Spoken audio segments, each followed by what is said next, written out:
Hi friends, ఈరోజు నేను cherry టమాటాలతో పచ్చడి పెట్టుకోవడం నేర్పిస్తున్నాను. యాక్చువల్లీ ఈరోజు అవి పచ్చిగా ఉన్న పర్వాలేదండి, కొంచెం బాగుంటాయి. తీయగా పుల్ల పుల్లగా ఉంటాయి. సో వాటిని ఏం చేయాలంటే శుభ్రంగా ఉప్పు నీళ్ళలో వేసి కడిగేసి మంచిగా తడి లేకుండా తుడిచేసుకోవాలి.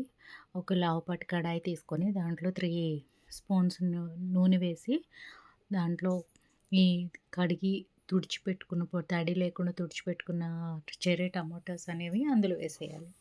వేసేసిన తర్వాత నిమ్మకాయ సైజ్ అంతా చింతపండు తీసుకొని అందులో చెత్త గిత్త అంతా తీసేసి మంచిగా పెట్టుకొని మగ్గుతున్న వాటిలో కొంచెం మగ్గిన తర్వాత నీరు వస్తుంది, దాంట్లో ఈ చింతపండు కూడా వేసేయాలి.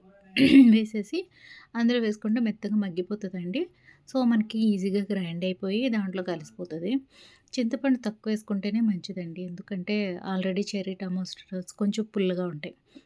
సో దాంట్లో కొంచెం ఒక చెంచా నూనె వేసిన తర్వాత పసుపు వేయాలి. పసుపు వేసిన తర్వాత నూనె పైకి తేలే వరకు ఉంచి స్టవ్ ఆఫ్ చేసేసుకొని చల్లారబెట్టేసుకోవాలి.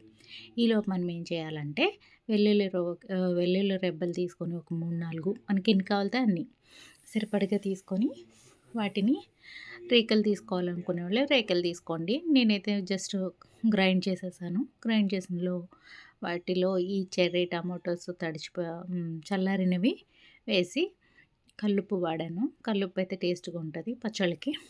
సో కల్లుప్పు వేసి సరిపడినంత గ్రైండ్ చేసేసి మిక్సీ పట్టేసాను.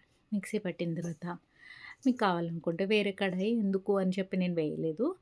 సో ఇక్కడ డ్రై రోస్ట్ చేయాల్సినవి ఏంటంటే మెంతులు ఒక 2 స్పూన్స్, అలాగే కొంచెం ఆవాలు కూడా 1 స్పూను డ్రై రోస్ట్ చేసి పొడి కొట్టేసుకోవాలి.